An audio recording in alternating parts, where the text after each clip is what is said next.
Hello and welcome to Living Mindful, the podcast that goes into many levels of spiritual expression, always challenging the status quo to help others in the acceleration of their awakening. My name is Alex Thompson, and our listeners are in for a real treat. We have a special guest today. We're going to spend the next little while speaking with someone who many would call a nameless mystic, shrouded in mystery and a bit of controversy over the internet. He teaches no-nonsense spirituality, conscious self-exploration, empowerment, and non-duality at its core.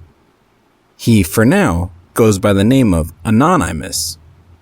With his work over the years, he has made a statement to repudiate all connections with personal recognition, financial gain, ideologies, religious dogmas, and social conformities. He has undertaken the task in raising the consciousness of the sleeping masses, redirecting people back to the still and silent space of presence. You can find more about his teachings from his YouTube videos, various blogs and articles over the internet, and most recently, he has released a free, self-published ebook that can be downloaded on Smashwords, Amazon, and Barnes & Noble. The book is entitled The I Am Creation Story, a great read, by the way. Welcome to the show, Anon I. Thank you for joining us. Thank you so much for inviting me. It's a pleasure to be here. I am aware by researching more about you that you make it a point not to discuss anything about who you are as a person, stressing the importance of focusing on the pure and timeless universal wisdom teachings and encouraging people to have direct exploration into consciousness itself. My question to you is why the need to remain publicly unknown? To start off, anonymous is just another way of saying unknown, unnameable. It's a symbol accepting the state of non-beingness, emptiness, our original face before we were born. I only remain anonymous in the public eye in regards to putting out spiritual information and wisdom. The reason behind this is quite simple. The spiritual community has been oversaturated with endless focus and attachment to the outer forms of teachers and teachings that are accessible to the public for spiritual seekers. And there is a reason why wisdom tradition teaches, or warns us rather, not to focus on whose finger is pointing to the moon, figuratively speaking, the truth. That the message is far more important than the messenger, or the famous koan, if you see an image of the Buddha down the road, kill him. Obviously these statements are symbols for slaying any mental projections or concepts of duality that stand in the way of our true non-dual nature. Our minds are so fixated on forms, including thought forms, which are very misleading, that they have become things unto themselves, which for thousands of years distracted the collective from seeing and directly experiencing the universal truth. The purity of the enlightened teachings gets diluted with the image or form of the person and their story attached to it. Attaching to the fingers or signposts pointing to the truth, be it teachers, doctrines, creeds, rituals, and sacred objects, is very detrimental to the mind on the spiritual path towards enlightenment. It keeps the mind locked into a pattern of thought in which we negate the formless one life behind it all, which is the source of it. Choosing one form of a teacher or teachings over another is usually followed by an attachment, comparison, and judgments. This is a vicious mental cycle that's a trapping that keeps the pure vision of sacred oneness of all life elusive, and the dualistic perspective of separation, me and you, right and wrong, the sinner, the saint, very strongly intact. Consciousness is not a Christian, it's not an atheist, it's not New Age, it's not Advaita. Consciousness does not belong to anything that is fixed to history. It doesn't belong to a belief system. Once we are aware of that, that is the ultimate key to bringing us to the freedom of who we are. At the deepest level beyond the physical reality perceived by the mind and the senses, we are the impersonal, timeless, witnessing, pure spirit. In that unmanifested field of universal life intelligence, there are no names, no forms, no opinions, no personal selves or stories, no dogmas, no separations, no issues. And this is what I choose to identify with. For all concepts are impermanent. They're ephemeral. They come and go within the seamless field of I am presence. So what happens when you go to work? Do you use your given name? You know, the one that's on your driver's license?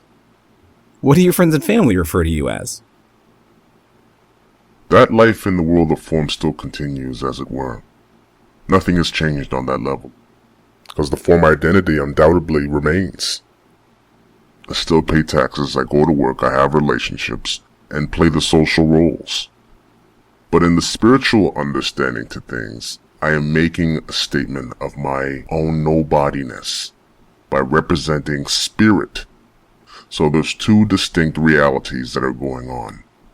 I am in the midst of the world, but remain detached, not identified with it.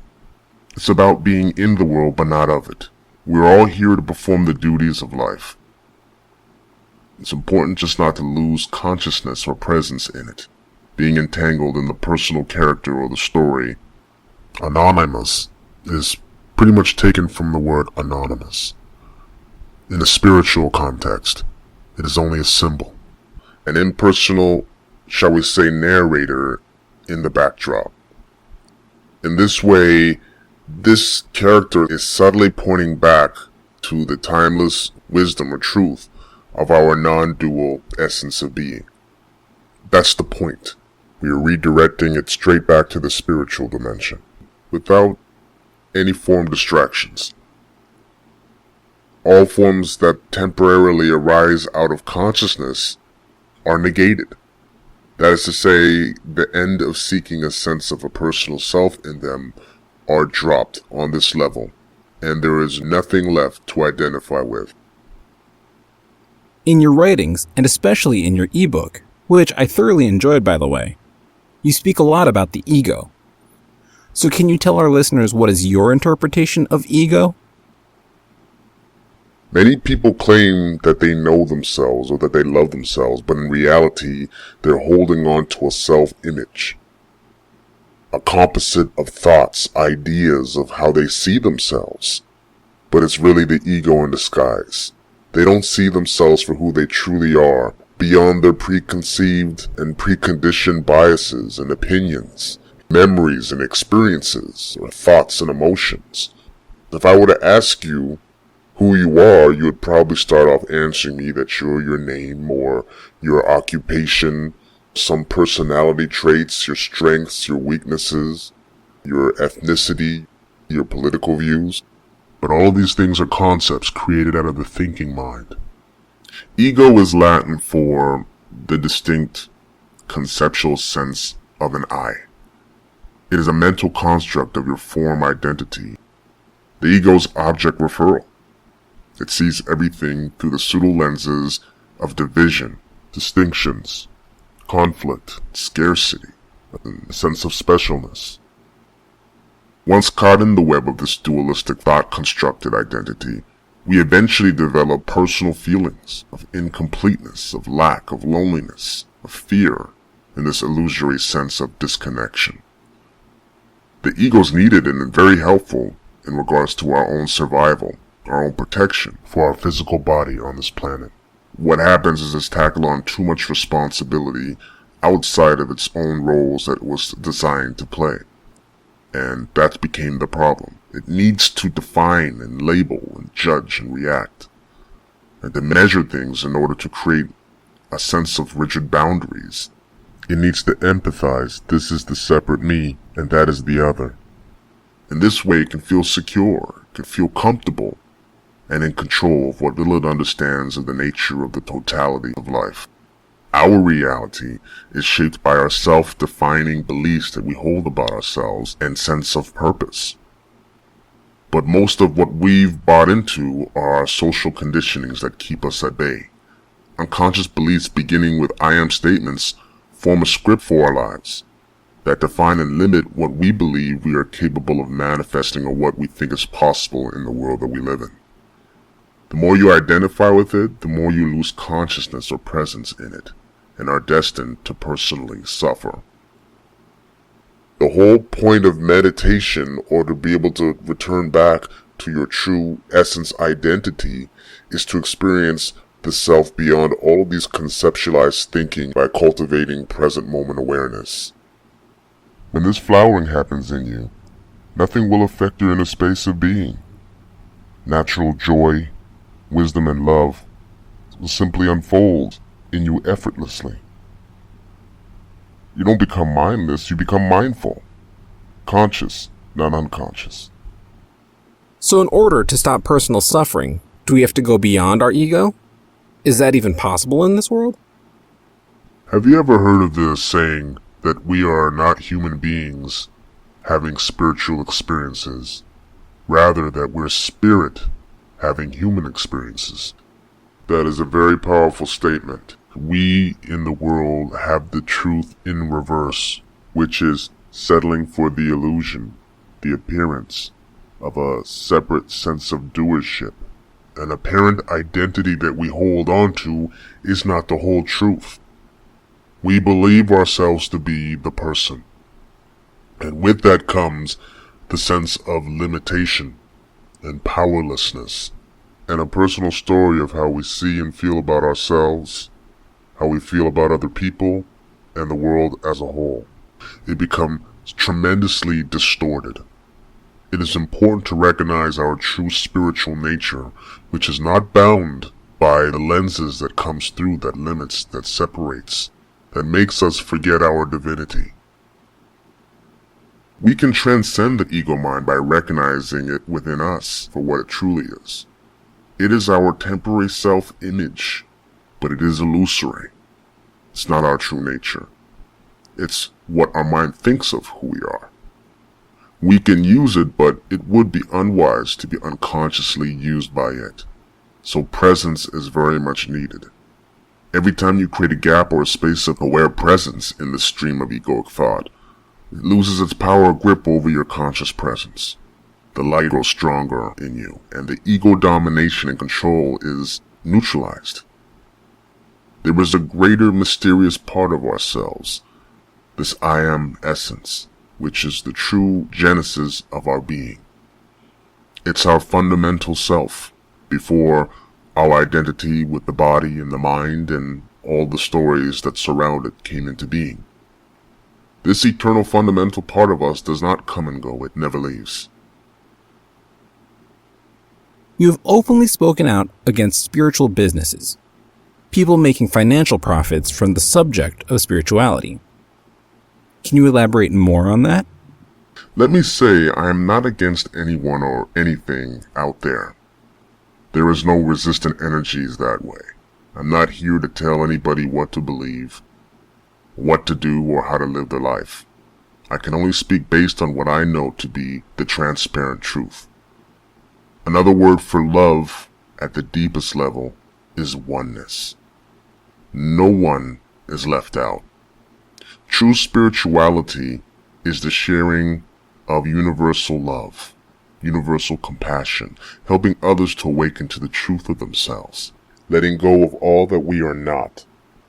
In this way, the unhealed, fragmented parts of our own mind, our psyche, can now be fully integrated and healed, giving us the authentic power of being. This is an act of unconditional love, meaning that there are no conditions placed on that, period. Love is inherently free and belongs to everyone equally because that's what we are. And what you do to another, you're doing to yourself.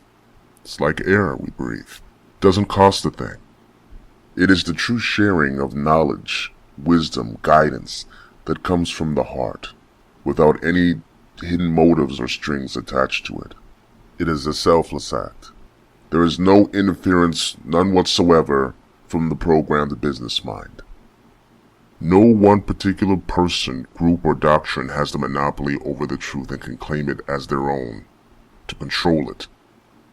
to package it, to price it, giving only to those who have money or currency. I call it ego spirituality.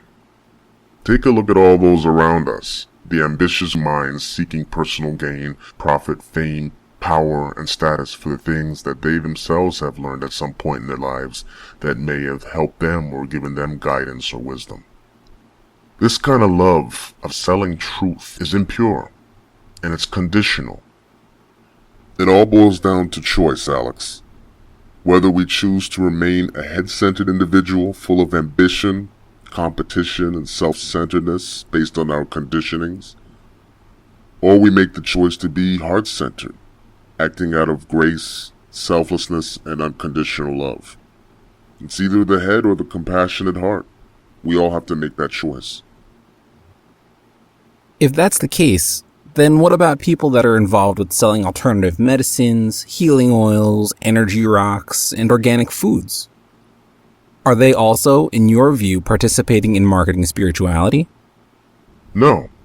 These people are exchanging goods and services for the body-mind. That is different.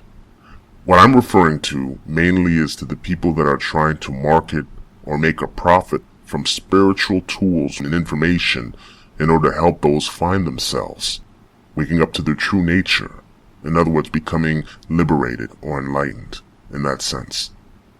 Truth are both timeless and universal. And once we embrace that nobody has a trademark over it, then the whole concept of buying and selling that becomes meaningless. It's superfluous. Over the internet, you portray yourself as the invisible man. Personally, I think that's a cool concept.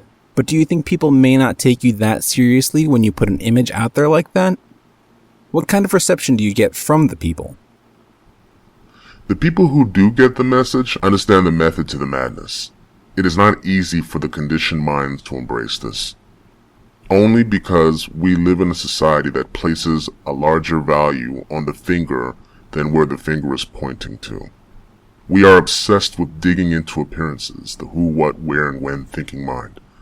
The mind feels secure in the process of compulsive labeling, categorizing, and judging, and choosing its particular form of attachment. When there is no data stream of images or forms to cling to, and it's just truth, or pointers to the truth rather, the mind becomes somewhat uninterested. This is why practices like meditation, mindfulness, self-negation, and emptiness can be a very difficult thing for the conditioned mind to comprehend or accept. Real meditation is not about various yoga poses, or prayers to deities, or chanting mantras, or even finding a quiet room to clear your mind of work or daily stress or things that come into your life, a stress reliever. The purpose of meditation is to be able to give us a glimpse of the realization that we are not our thoughts. When our thinking stops, we are still here, present. As a matter of fact, we are more here, more present, with more energy. We feel more, we see more. There's a sense of expansion, of weightlessness. This is the deep core truth that we must reach within ourselves. Then it'll be easy to drop the burden of the conditioned mind. The presence of divine emptiness is the womb of creation. This is the vast space for ultimate freedom, creativity, clarity. It's the unified field of all infinite potential and possibilities. Consciousness is one. It's the seamless, inseparable flow of who we really are. The mind is many because society is many. There are many cultures, many religions, many traditions. And each society creates a different conditioned mind, because the mind is a social byproduct. And unless the mind is dissolved, you cannot go within. You don't know what your true inner nature is authentically. Identification with the mind has to be transcended. This gives us a tremendous amount of freedom, because we are left with just pure being, pure existence. Our heartbeat matches the heartbeat of the universe. But the ego has no interest on being whole, because it lives in a fragmented state of awareness, in a sort of a split. In the state of oneness, it ceases to exist. So it will keep what we consider wholeness merely as a concept or some beautiful ideal to strive for. What it does is it entertains all of these understandings at arm's length. It's sort of like an avoidance, but will remain holding on to the precious little self-image as the person. So the idea is to detach ourselves from the ego's grip on our lives, but many of us continue to hold on to our social identities and conditionings. Let's take traditions, for example. Do you personally celebrate holidays like Easter or Christmas, birthdays, New Year's? As spirit or consciousness, I don't follow or have any interest in the social phenomenon of man-made traditions. As a matter of fact, neither do plants, animals, or the whole of creation, except for man that adheres to these societal conventions that are presented before us. True giving and celebration knows no season. That's what makes it genuine, authentic. The whole of existence is a celebration in the present. It is not about some future event marked down on the calendar that we're supposed to collectively agree on that we need to observe and celebrate. The traditions that we observe are all a part of the world, belonging to form. They are socially accepted norms. They're programmed into each and every one of us, instilled at a very early age, that we are pressured to blindly accept without question from the external authority figures. And that starts with our parents, all the way down to teachers, to the government, to the media. This is all done to adjust to society. Life becomes more deterministic and predictable. Every year you live and move on a circle, a fixed railway train track, experiencing the same things over and over again. We do things because we're expected to do them, irregardless of how we feel about them or what we think about them. But if you don't think for yourself, you better believe that others will be doing the thinking for you, in the name of social order and control. We lose our consciousness in them, becoming imprisoned to these old imposed structures of past conditionings in exchange for feeling a sense of comfort, certainty, security, or validation as human beings in the world. We willingly trade in or bargain our divine essence for our identification with the body-mind, reinforcing a mediocre social persona of the ego. And this, obviously, in turn, further divides, segregates, and isolates us more from each other as a whole. The more you readily accept your part in this social institution, the less you're an authentic, alert individual.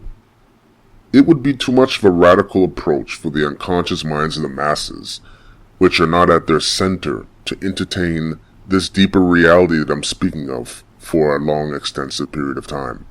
Most of us do not want to take a stand and re-examine and deconstruct all that we've learned, all of our conditionings, letting go of our social conformity, for that will pose a threat to our families and our friends, the people at our workplace, appearing to be different or standing out, becoming the black sheep, not part of this collectivist mind. So, this coping mechanism, out of guilt and the need for social acceptance, we create an avoidance, fighting to protect and defend and to justify our loyalty and dependency to our man-made cultural traditions and customs. In other words, all traditions which are fabrications of the mind are the continuity of the past. They're memories that are alive within us, and we pass it on to our children, and we put the pressure and we expect the children to pass it on to their children. That prevents us from fully being in the present, the here now, which is all you'll ever have and will experience. One can say that the message of enlightenment requires us to embrace the eternal essence that is hiding behind all forms, which is the formless one life. This transcends all the known, charted, established paths in the field of time to achieve what we know as true liberation. The old shackles of fixed, repetitive mental patterns must be broken. Only then you will have the opportunity to find freedom.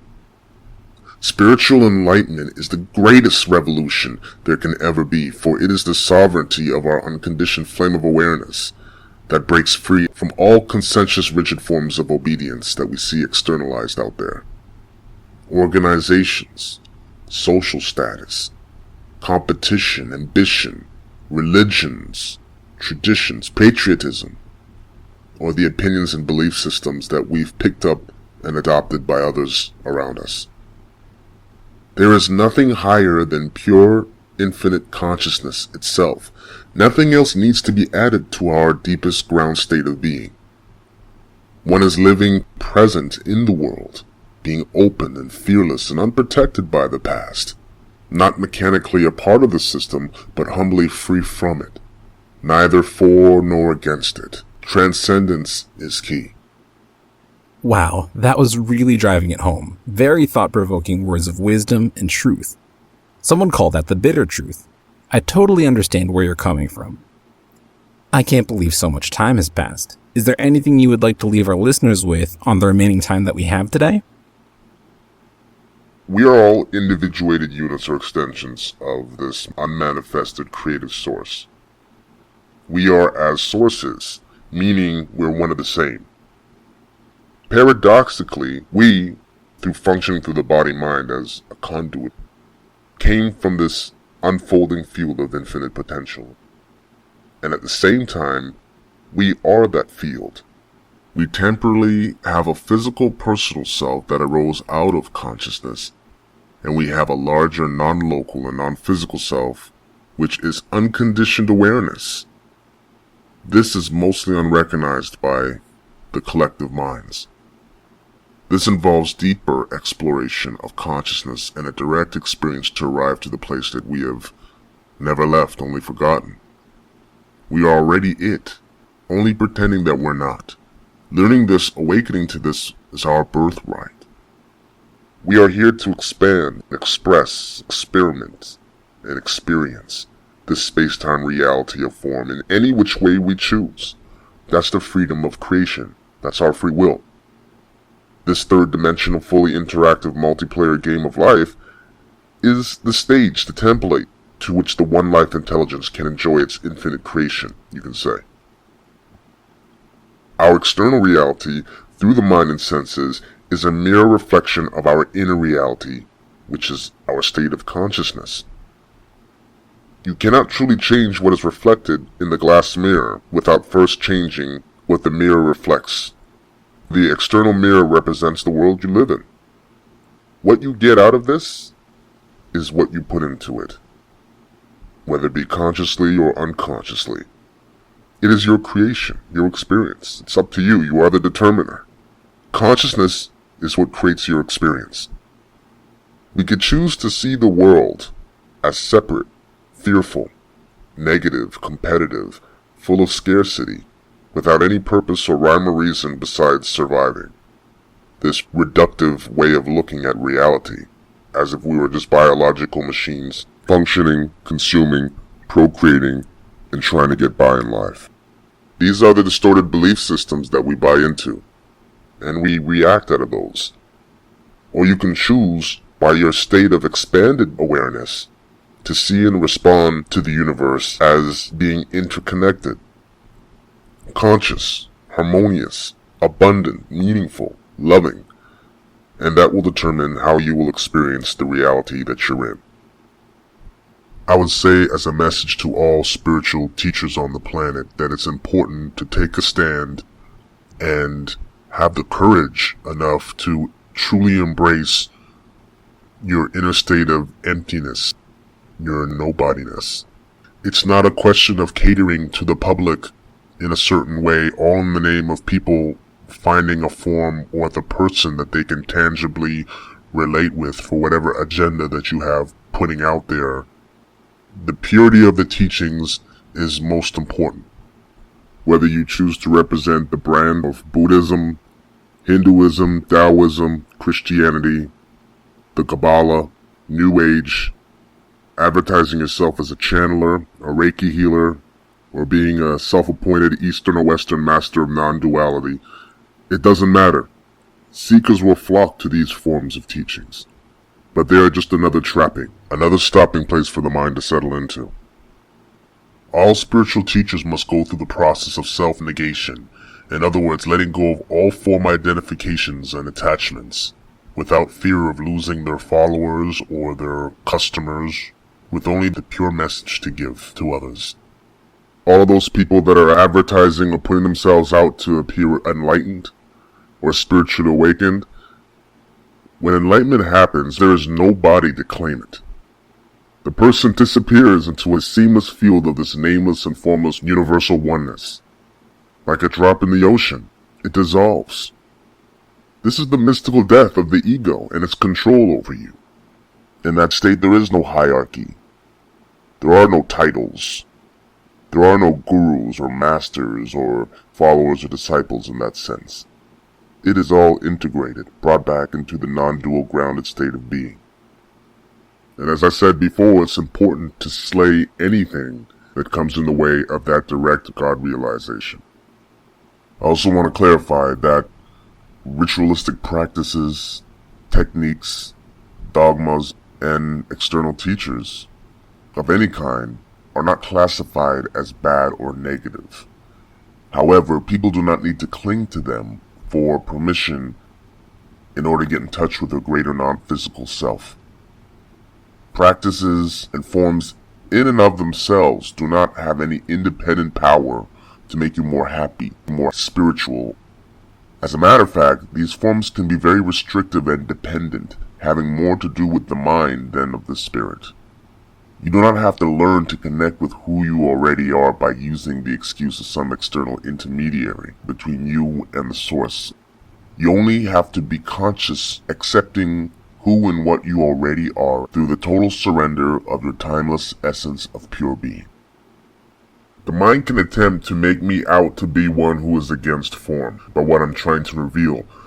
Don't get me wrong, just because I say that you are not your thoughts, your feelings, your sensations, your experience, your religious or spiritual association, it doesn't mean that I'm anti-form. If I say to you that you're not a dog, a rabbit, or a tree, it doesn't mean that I'm against dogs, rabbits, or trees, or whatever. I'm just telling you the fundamental truth. At the deepest exploration of meditation, you will come to discover that. The best way to teach is by way of example, by mirroring the truth, by being a living flame of the truth. There is an old wise saying that says that when you are no more than God is, the divine can only enter in you, through you, when you become empty and pure yourself. This has been an amazing, eye-opening interview.